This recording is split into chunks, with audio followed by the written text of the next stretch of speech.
Thank you very much. I'm closer to the audience here, so I won't climb up there. So it's easier for me to speak. I believe I have about an hour to entertain you, so I shall try my best. So when I was asked to come and speak here, we had a short discussion about what I would speak about. And I think we came to the conclusion that what we would speak about is Prime Minister Modi's vision of a new India.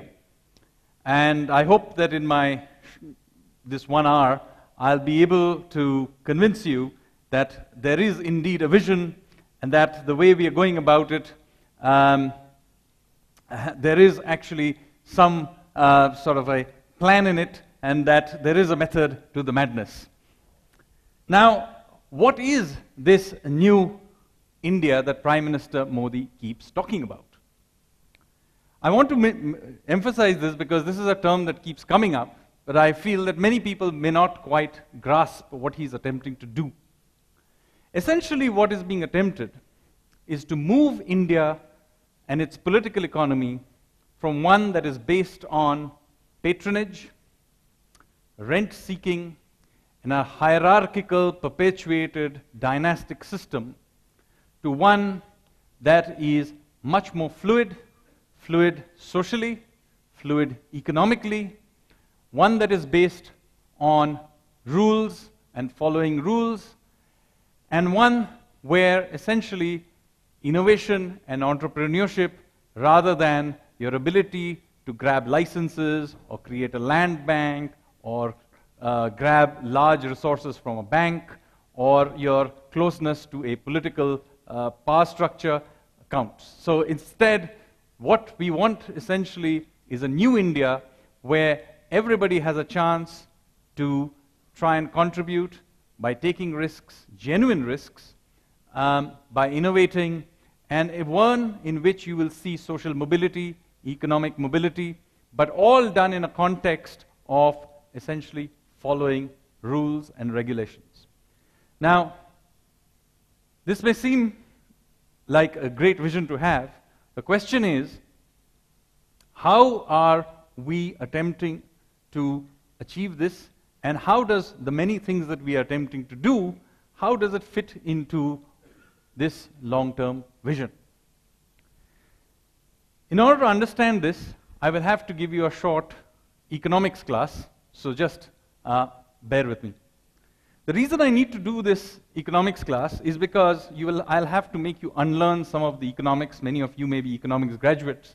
So you may have to unlearn some of the economics you may have to learn when you were in college and when you had to read through Paul Samuelson and others. You see, the pre-1991, the economics we used to be taught used to suggest that there was some optimal equilibrium to which each country or society must try and aspire to. And the idea was that the wise men, and usually they were men, the wise men of the Planning Commission knew where this equilibrium was, and they were going to design everything, issue licenses, introduce regulations, and they would guide the economy towards that optimal equilibrium. After 40 years of trying to do this, we discovered that these wise men of the Planning Commission didn't really know what they were doing about, and so we shut the Planning Commission down. However, that does not mean that we suddenly began to think so basically, with that, we moved on to another economic model where the thinking was, yes, there is this optimal equilibrium somewhere out there, but the way to reach it is to simply allow everybody to make their own decisions. They will all take market signals, and if other than correcting for a few market inconsistencies, all you really need to do is that you will move to this equilibrium, and it's all about creating incentive structures, market incentive structures, to allow us to reach this optimal equilibrium. But notice that both these models have a common basis, i.e., that there is such a thing as an optimal equilibrium that we must all opt for, And two, whether it's the market or it is the wise men in the government who know the way to achieve this, and if only we provided all the information that was there, we would all achieve this. The problem is that worldwide, this way of thinking about economics has essentially collapsed. And a completely new way of thinking about economics is emerging. And this, many of you, those of you who follow current economic debates will know that essentially we have learned a few things over the last several decades. First, that human beings or economic agents in general are not entirely rational. Two, and even more importantly, that we live in a world that is so uncertain and so complicated, so buffeted with technological changes, geopolitical changes, and all kinds of changes, and with so much uncertainty, that in fact, we simply do not know what this great equilibrium that we are aspiring to is. And therefore, economic agents do not make their decisions, whether it is individuals or corporates or even governments, based on some conception of equilibrium. This is a purely theoretical construct derived actually from Victorian mechanics. And in fact, almost all of economics is derived from Victorian mechanics. And this is why you have all these terms in economics which all sound like mechanical engineering. You have terms like liquidity, which is essentially a term derived from hydraulics, or you have levers of fiscal and monetary policy, which is again. And so inside our head somewhere, we have this view that economic policy making is something like running this gigantic Victorian steam engine in which if the economy slows down, you shovel in more coal, and if it speeds up too much, you use the lever of brakes and you slow it down, and that is pretty much all there is to it. Otherwise, there is some grand equilibrium that will emerge and that we have to all aspire to.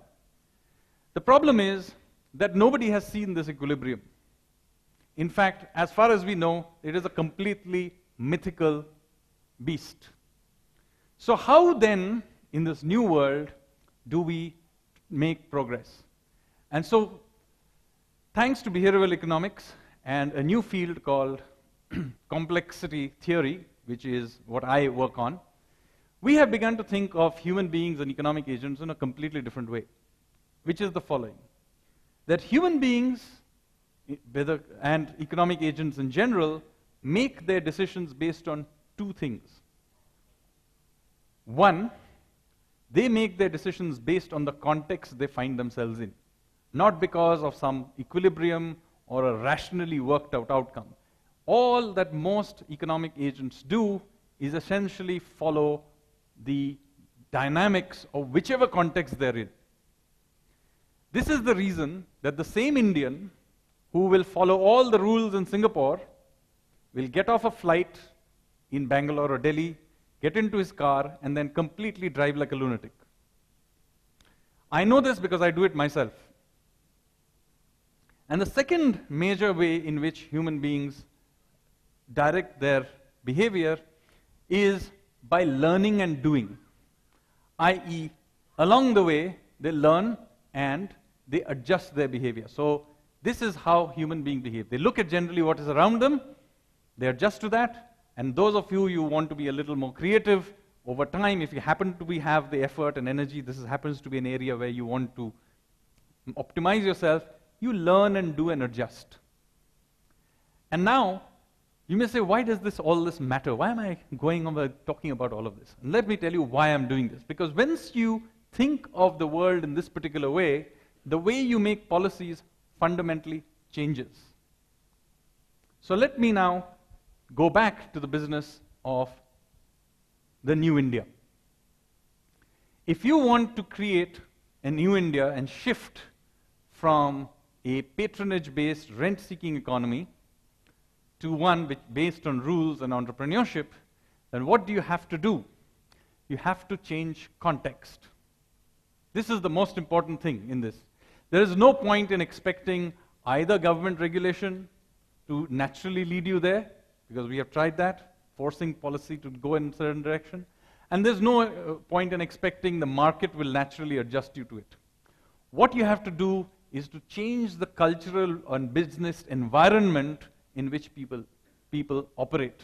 And that meant, if we wanted to create a rule-based society, we had to go out there and begin to enforce rules.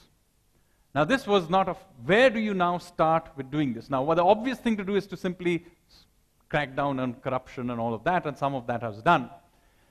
But after a lot of thought, it came to the conclusion that the perpetuation of the old system, one of the key elements of that was political control over the banking system and the perpetuation of a certain political economy based on patronage. Using the banks to essentially create a system in which politically collected individuals could take large amounts of resources. If they succeeded, they all became titans of industry, and they went on television after every budget and gave 9 on 10 on to the government. Or if they failed, it didn't really matter, because the taxpayers bailed them out and evergreened them forever. And this is essentially what we were doing since 1947. Anybody who thinks our current banking crisis is suddenly something that has emerged will be entirely not understood what was going on. The first great financial crisis that we had happened in 1955, called the Mundra Crisis, when LIC was nationalized. Far from correcting ourselves after having gone through that episode, which incidentally was discovered because the then Prime Minister's son-in-law, Feroz Gandhi, was the one who actually went to Parliament and exposed this. And the then Finance Minister of 1955 was made to resign as a result of it. Far from not doing any more nationalization, the lesson learnt was, this is a great model, let's do more of it. And between 1967 and 68, the wife of the person who had then discovered this Mundra scandal, i.e. Indira Gandhi, went and nationalized even more banks. And periodically since then, we have had to clean up these banks. So, come 2014-15, Governor Rajan, not surprisingly, raised the issue that yet again we had to clean up our banks. Incidentally, we had cleaned up our banks in 1999 to 2000 period also. But it was understood that this was not going to do anything, that all we were doing was cleaning up the banks. But it was not changing the culture. So all that it meant was that every decade or so, we would have to go back and again clean up the banks. So rather than simply go out there and clean up the banks every time, which was a wasteful perpetuation of a wasteful system and a corrupt system, it was decided that something else had to be done. And there was a lot of debate about what should be done. But about a year and a half ago, around about March, April of 2017, it was decided to take a certain path of cleaning up. So let me explain why this path was taken. The original idea was to create something called a bad bank. And the idea was you take all these bad assets out of the banks and you stick it into this bad bank and you recapitalize the banking system. As a result of this, the bad stuff festers along in the bad bank, or at least the banks get going and begin lending again. And indeed, if we had taken that particular path, we would have actually got the banking sector lending again much, much more quickly. Now, that would have been perfectly simple and easy path to take. But we didn't take it. Why? Because what would it have done? It would have meant that the banks culture it, that's why I'm using again the word culture and context, they would not have learned any lesson out of this. All they would have done is, they would have gone back to behaving in exactly the same way they had been doing all these decades. And all these bad assets would have been transferred into this warehouse called a bad bank. And we know what has happened, whether we go back to our own experience of something called BIFR. Some of you may be old enough to know what it is. Or you take the international experience in Indonesia and many other countries where after the Asian crisis, such a bad bank was created, and what happened? In pretty much every single case, the old entrepreneurs bought back these assets at 20 cents to the dollar, which was essentially a write-off. So, if the idea was not merely to get the banks going and lending again, but to carry out culture change, then something else had to be done.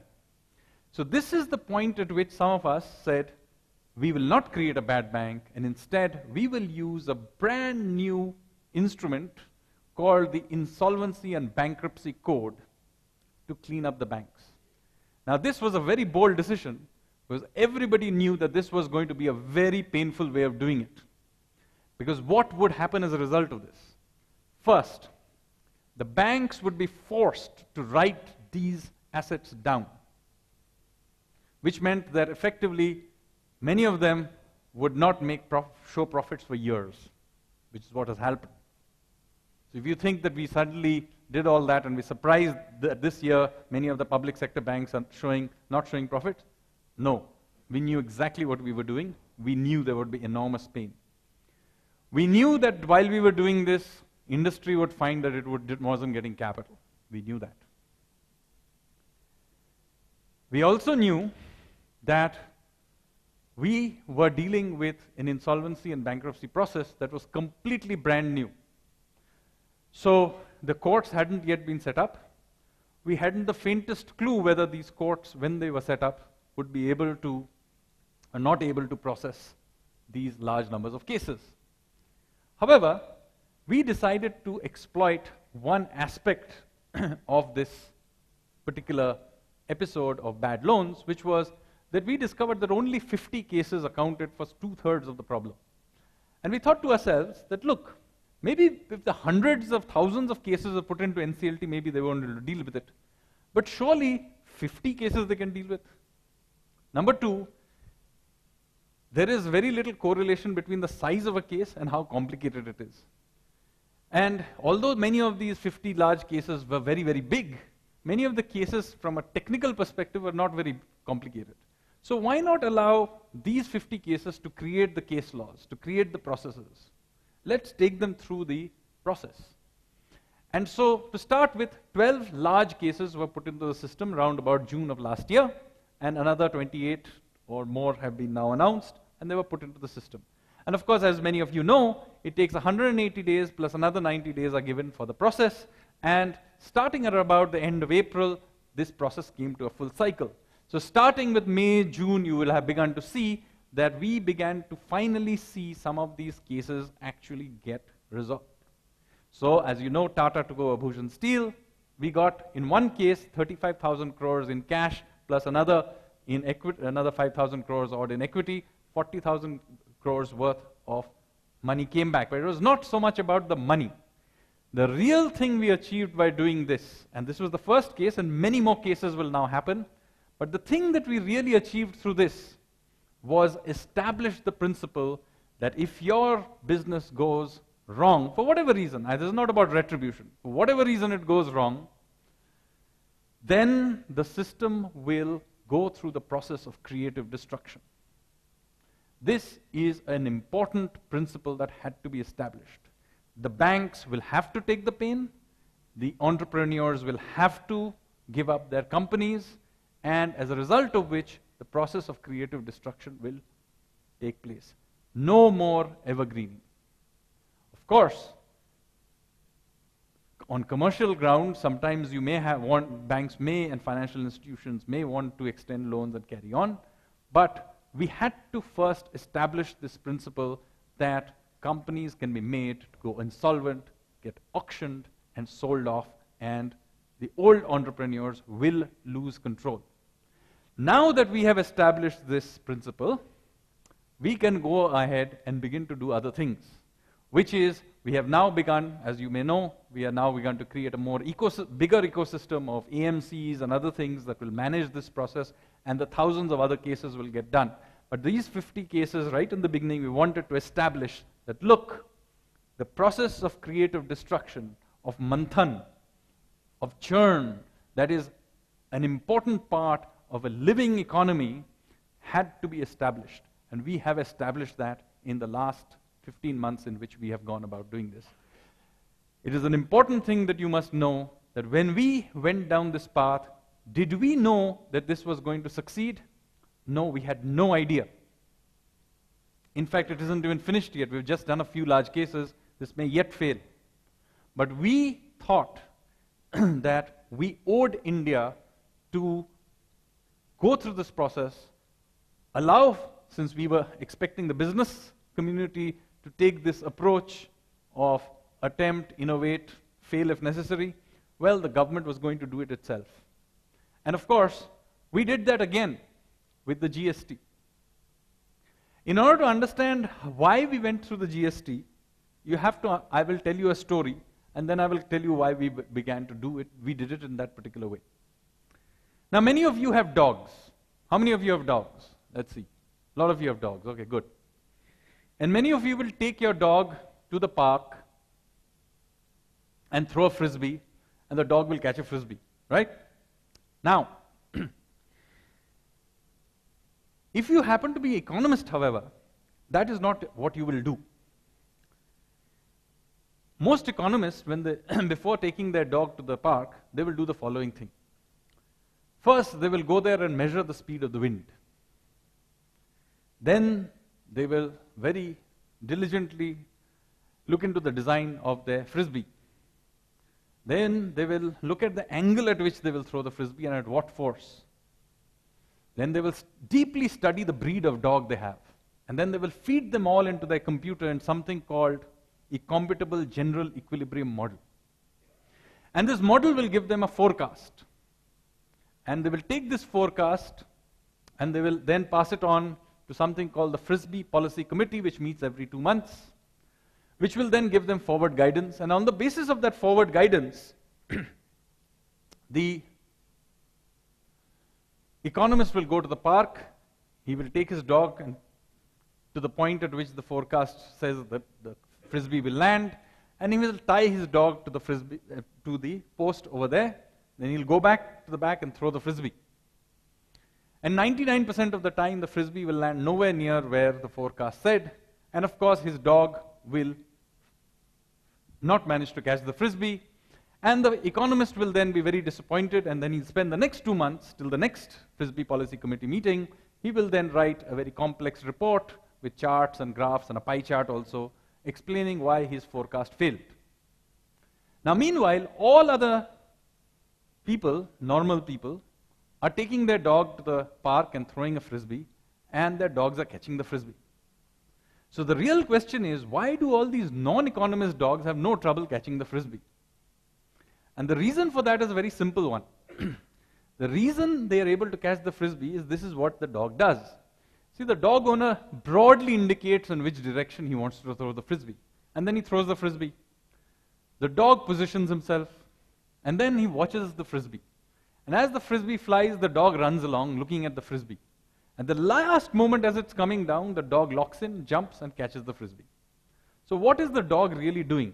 All the dog is really doing is essentially feedback loop and adjust. That is all the dog is doing. The dog is not attempting to do some great forecast of where the frisbee is going. All it needs is a general direction in which the frisbee will go. After that, it's all feedback loop and adjust. Okay? Now, does it sound a little bit like how we did GST? Yes, I'll tell you why. For when I was 20 years, and more than 20 years, when I was in college, we were talking about GST. We had to do something in India in order to give ourselves to be a unified economy. It was ridiculous that Mumbai found it easier to trade with Shanghai than Mumbai trading with Delhi. That all those toll gates and cess and all kinds of other things broke India up into small, small economies. So it's not something we in this government discovered that this was a problem. This was a problem going back decades. And for decades we debated that something had to be done about it. And most economists used to agree that yes, some GST type thing had to be done. And many, many reports were written and so on. But nobody would actually do this. So finally, when last year, in the beginning of the year, Prime Minister decided that we needed to do something, There was a lot of debate that no, we should now spend more time modeling this whole thing, more effort should be put into this. But in fact, the fact of the matter is, just like with the dog and the frisbee, you could spend all your life modeling what was going to happen when you introduced GST, but the only way to find out what was going to happen was to actually do it. So rather than spend a large amount of time eternally for the next 20 years also debating that, the best thing that we decided should be done was actually to go out there and introduce the GST. And one can argue that maybe the website should have been better, maybe it should have been, maybe that button for doing corrections should have been a little easier. But the fact of the matter is, most of the things that people thought would go wrong when GST was introduced were not the things that went wrong. There were many things that did go wrong, and I'm hardly going to defend the fact that it didn't. But they were not necessarily the things that anybody had forecasted. Not too many people were talking about export refunds being the thing that would go bust. I don't remember anybody telling us that the correction button was the thing that was going to go bust. They told us about inflationary effects. They told us many other things. But in the end, what happened? For the first 3 months, the whole system didn't work. The next 3 months, it sort of worked. The following 3 months, it generally worked. And now 1 year on, we have a system that more or less works. So we could have spent that 1 year theorizing about this, or we went through this whole cycle and we did it. It's not the best system in the world. It's not perfect. We can even debate, and I'm happy to debate, how much more we should simplify it. I'm not a votary of a single rate, but I still think that we can have fewer slabs, definitely. We can talk about how to categorize them, how the processes can be done, but the fact of the matter is the previous system was hardly perfect. This system, as it stands now, is a radical improvement on what used to be there, and we have moved on to the system that can, from here, be adjusted further. So what did we do? We actually did the following: feedback loop and adjust. The same thing we did with the Insolvency and Bankruptcy Code, the same thing that we did with many other things. At no point do we claim that everything we do, we perfectly know how it's going to work out. We don't claim that. We do not claim that. We in fact shut down the Planning Commission, which kept telling us they knew what they were doing. They didn't. What we do instead is we broadly work out what it is we think needs to be done. And we begin to do it. We know we run huge risk that it will go wrong.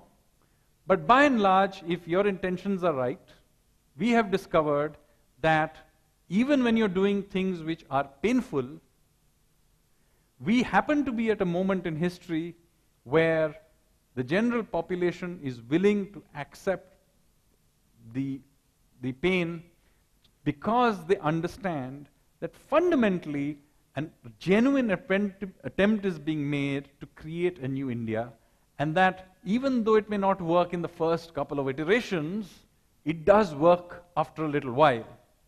And in fact, sometimes it may not even work, but at least an attempt is being made to shift onto a new paradigm.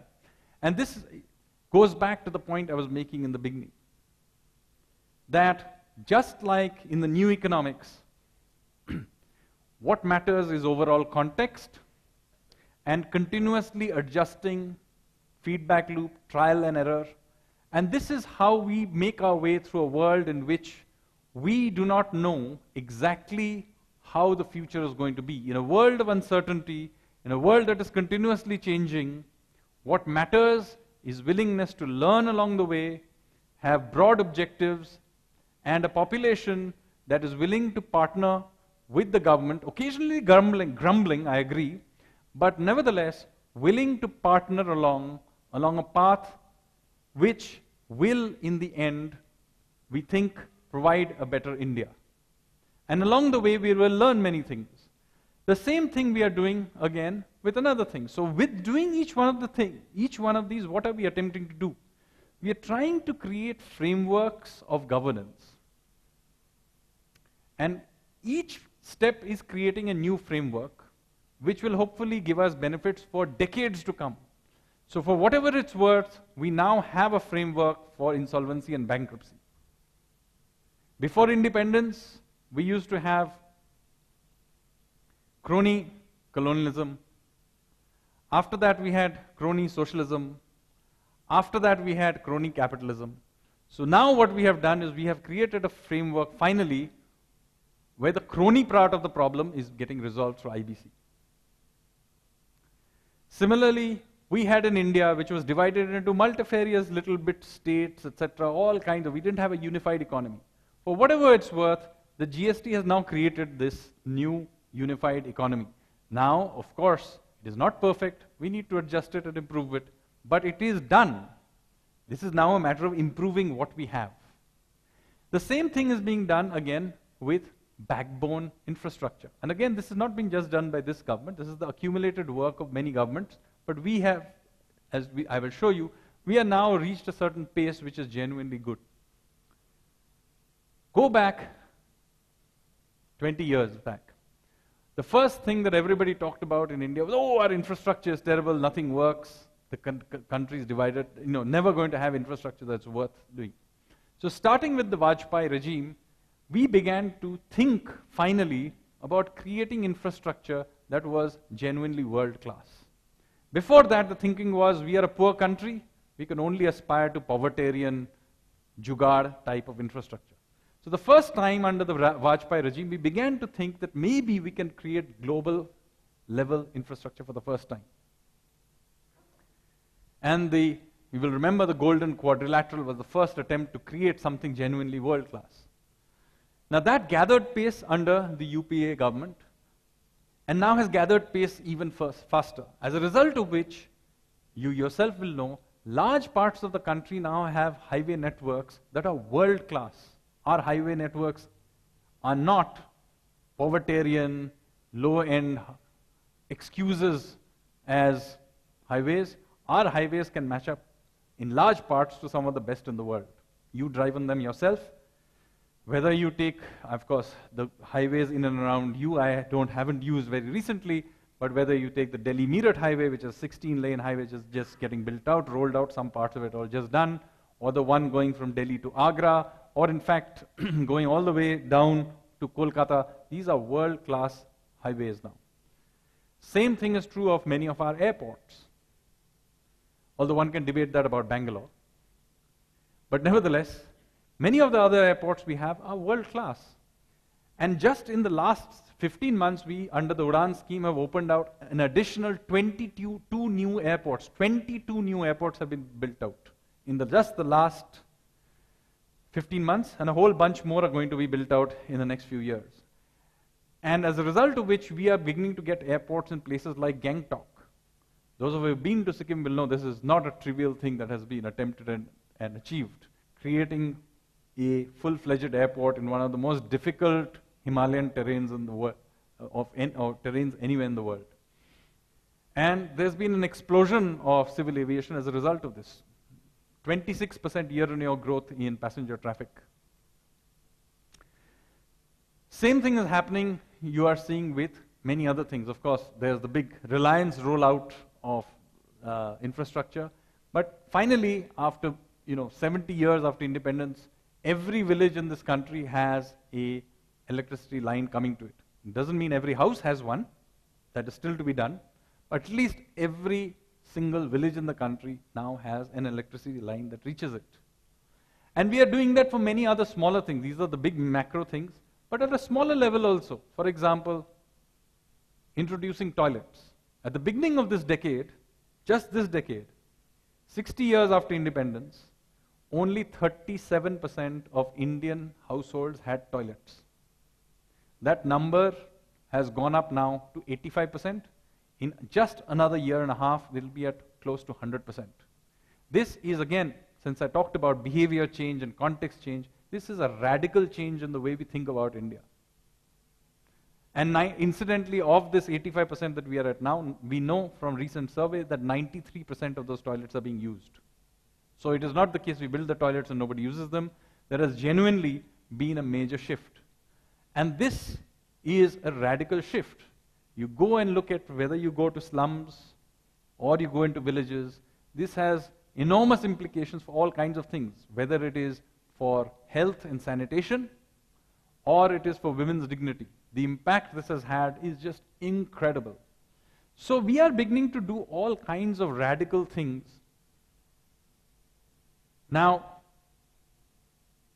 my sense is that some of the things that I just described will more or less settle down by the end of this year, next year. Even the connecting infrastructure between our cities will more or less be largely world-class and finished by 2022, when we will celebrate our 75th birthday of India. This is a very, very big deal. Not many countries can say that in a relatively short period, if you start with Vajpayee's period till now, it's a little over 20 years, we have gone from having completely hopeless infrastructure to something that is pretty close to world class. So what do we need to do going forward? There are many, many things to do. I'm going to talk about just 3 before I'll open it up for question and answers. There are 3 major areas that we will, the next stage of reforms and effort has to go into. First is, while we have connected our cities themselves are rubbish. You live in one of them, you know that. I also live in one of them. The next round of effort has got to do into intra-city infrastructure. Inter-city infrastructure is now rapidly becoming world-class, but the intra-city infrastructure of our cities is really poor. And this is important because within one generation, we will be an urban majority country. The rate at which we are urbanizing is just simply incredible. And so we have to begin to invest into our cities. And again, here the story is not as hopeless as it may look sometimes. One of the biggest problems of Indian cities is that they are just incredibly dirty. Right? Now, we have some great experiments going on in this country which tell us of the methods that can be used to clean them up. And they are not rocket science.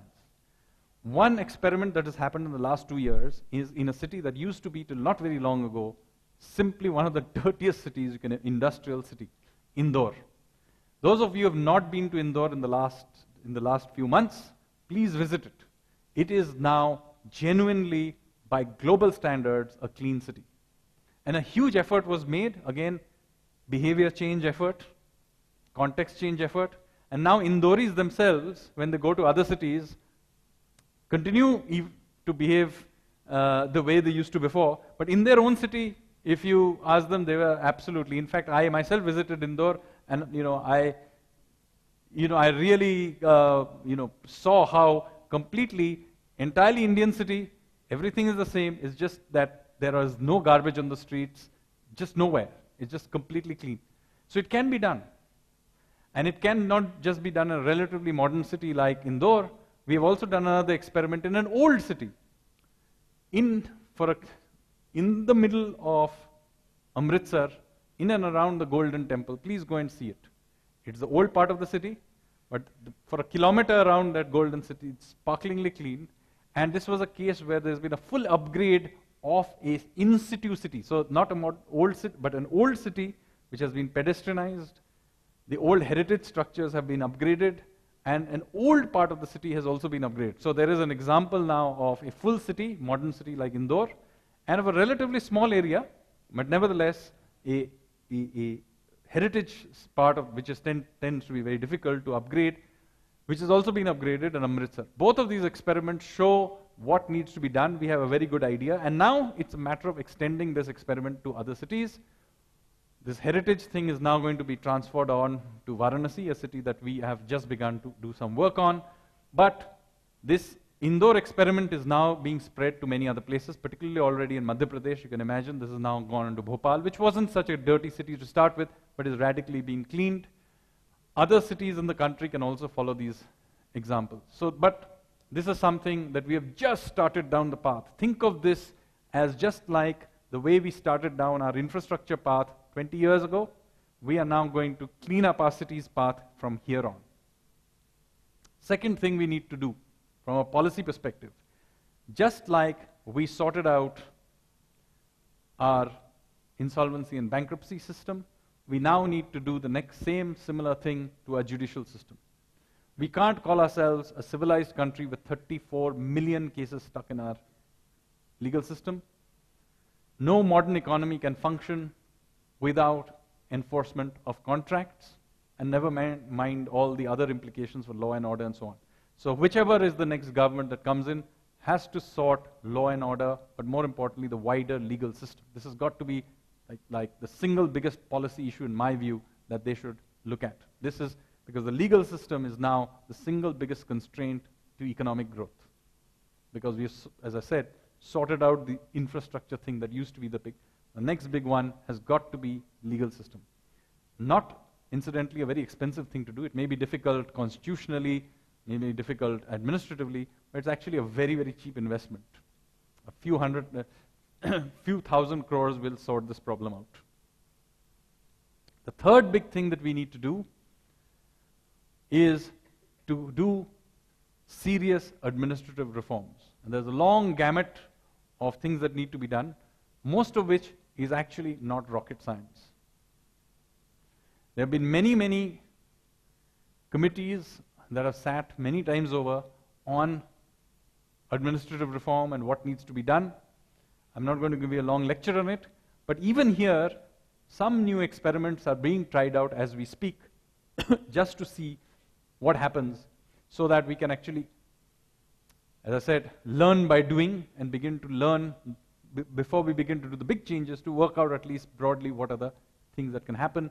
One such experiment just has been initiated just a few weeks ago, which is to induct 10 joint secretaries as lateral entry. As I said, we haven't the faintest clue what will happen as a result of this. Maybe those 10 people will come, spend 6 months and just leave because they hate it. I don't know. I'm myself a lateral entry, but at least the economists have a tradition of being brought in a lateral entry. So we have that, Manmohan Singh, Montek Singh, and others from a long time have been brought in. So in that sense, at least there was a tradition of bringing in technocrats from outside. But we are now going to do that with joint secretaries. And let's see how it works. I hope some of you will apply as well. Maybe. Can contribute. But the point I'm trying to get to every time is that when we are trying to create this new India, we do not definitely know how each one of these experiments will go. Many things do go wrong along the way. Many times when you are making these grand shifts, it's painful and there's lots of dislocation. But we happen to be living at a time where, for whatever reason, the people of India are willing, despite grumbling a lot, they're willing to take these huge changes. This opportunity cannot be wasted. And so, whether it's Prime Minister Modi and his team, or whoever happens to be perhaps the next government that comes in, they have to take advantage of this opportunity to do big things. And in that, doing those big things, they will discover many difficulties. But it happens to be that they will be surprised the extent to which they will get support from the people of India. So with that, I'm going to stop and open it up for questions.